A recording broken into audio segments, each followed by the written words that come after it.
Bonjour et bienvenue à cette troisième saison de Photo de groupe. Aujourd'hui, nous recevons Sylvie Sénécal qui va nous parler de la photographie de groupe.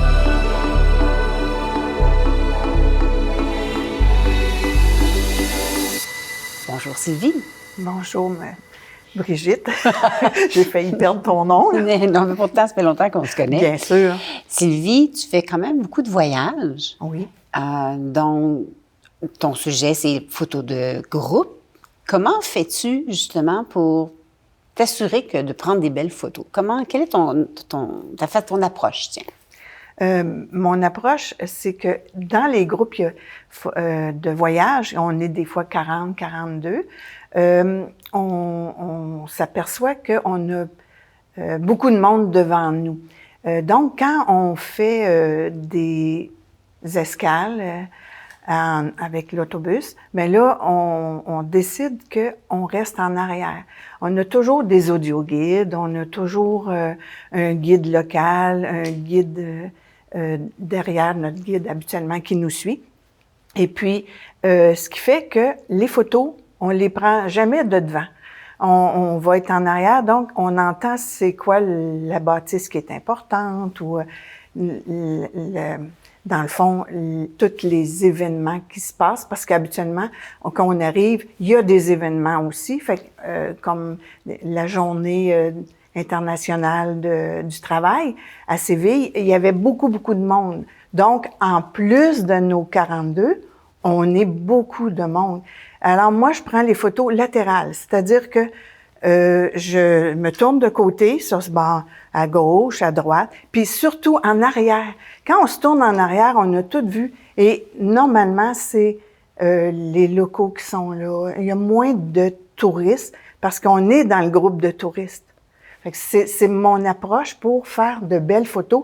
Et surtout, ne pas hésiter à se pencher ou à grimper sur des fois, on a des escaliers. On est capable de faire des bien belles photos comme ça. Tu n'as pas une crainte de, justement, je retarde le groupe. Moi, en tout cas, quand je vais, puis on est plusieurs, vite, il faut que je fasse ma photo parce qu'ils vont attendre après moi. Fait que tu n'as pas ce sentiment-là? Habituellement, ce qui est drôle, c'est qu'ils arrêtent toujours les guides pour expliquer. Fait qu'ils peuvent arrêter pour 2 minutes, 3 minutes, 4 minutes. En étant en arrière, on est capable de prendre nos photos puis de se rendre en ayant les audioguides. Tant qu'on les entend, on est proche. On sait qu'on retarde pas le groupe.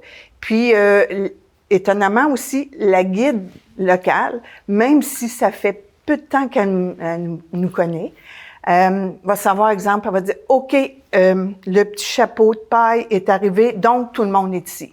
Okay. À un moment donné, on est quand même ciblés, puis ils savent qu'on est des photographes. Donc, ils nous laissent vraiment la peine et jamais qu'ils vont dire hey, vous retardez le groupe, madame. Non.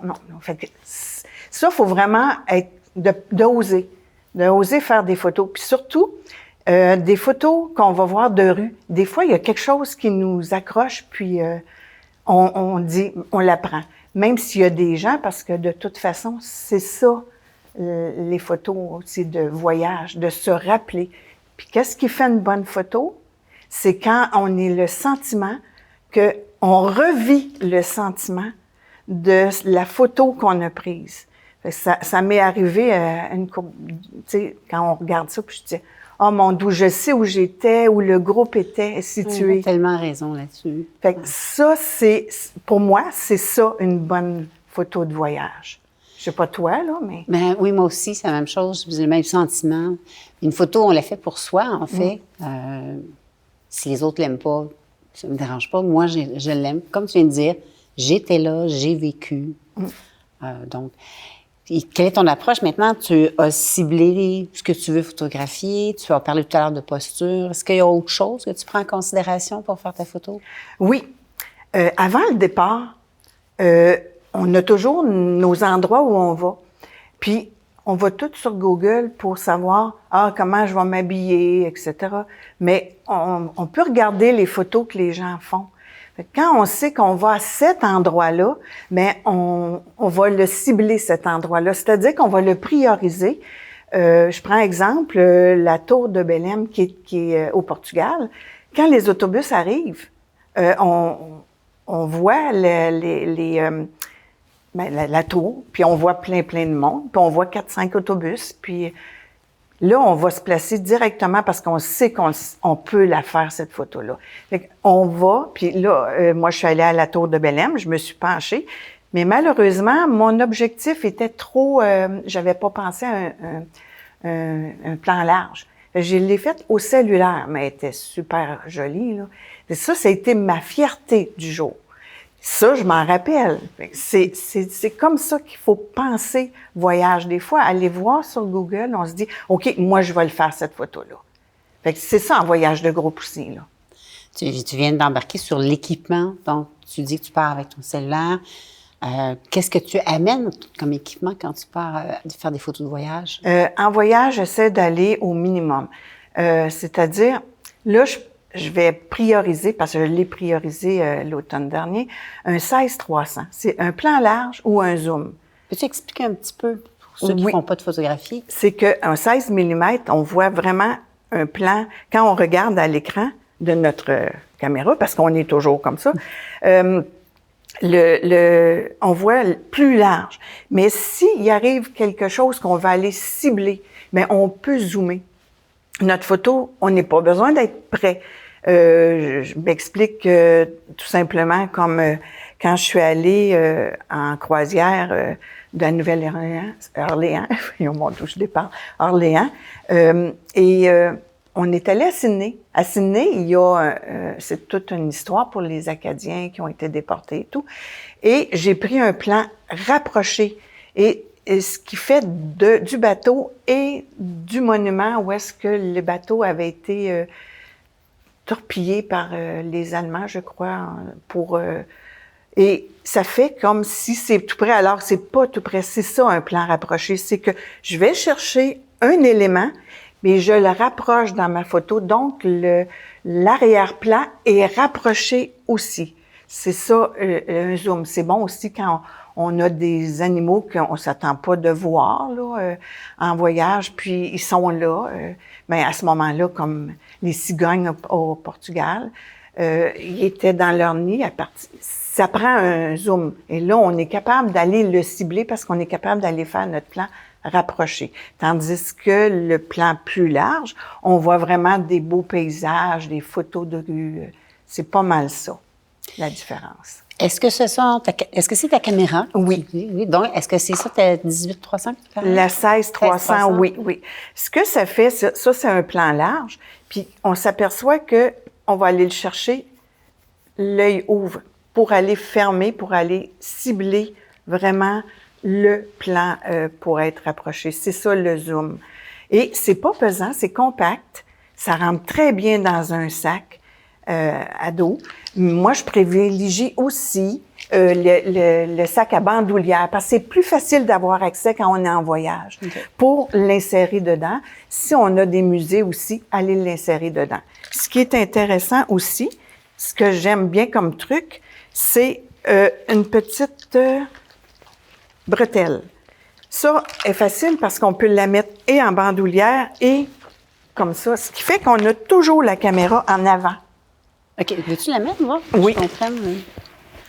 On l'a toujours en avant. Donc, quand on voyage, on a notre passeport, c'est toujours en avant, mais on l'a toujours. Donc, le réflexe qu'on a, c'est d'avoir toujours les mains sur notre caméra.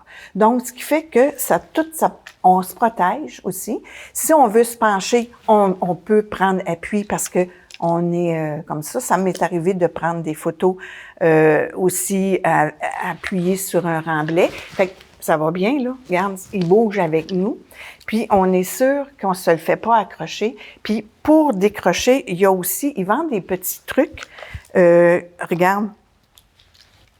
Comme, mettons, okay. Il faut que je le mette rapidement parce que je suis dans un musée. Puis, j'ai un chandail par-dessus. Ça m'est arrivé à Barcelone. À ce moment-là, je peux mettre directement ça dans mon sac photo, puis le ramasser après, puis regarde, c'est facile. OK. Fait que ça se vend tout dans les magasins de photos, là. C'est ça. L'avantage versus juste une courroie, d'avoir ce genre de bretelle-là? On n'a pas... souvent, on a des audioguides. Comme je disais, on l'a dans le cou. Fait que fini que si on veut se mettre un foulard, si on veut... Parce qu'on peut avoir du vent, je sais pas, des fois, ça arrive qu'on a froid, puis on veut se mettre juste quelque chose par-dessus. Bien, si on a juste une courroie, bien, on est toujours pris avec ça, tandis que ça, on n'est jamais pris. Puis, c'est un bon dépanneur, puis ça s'enlève comme ça, facile. OK, très bien. Est-ce qu'il y a autre chose que tu privilégies quand tu pars un voyage? Est-ce que c'est ça, tu as juste une lentille, ton sac? Le cellulaire. Le cellulaire. Le cellulaire en voyage est tellement pratique. Les gens s'en doutent, mais il faut savoir encore, il faut savoir la photo. Puis ça, on les apprend comme moi. En 2017, j'aurais jamais fait de photos, mettons, panoramiques. La panoramique, celle que j'ai, c'est qu'elle a 3 photos parce que je n'étais pas capable de voir. Même, j'en ai fait même avec le cellulaire, où est-ce que je pouvais pas voir. Fait que j'ai pris mes photos, puis je les ai assemblées dans un logiciel. Il y a, heureusement, des petits appareils photos qui ont cet avantage-là de pouvoir faire un panorama.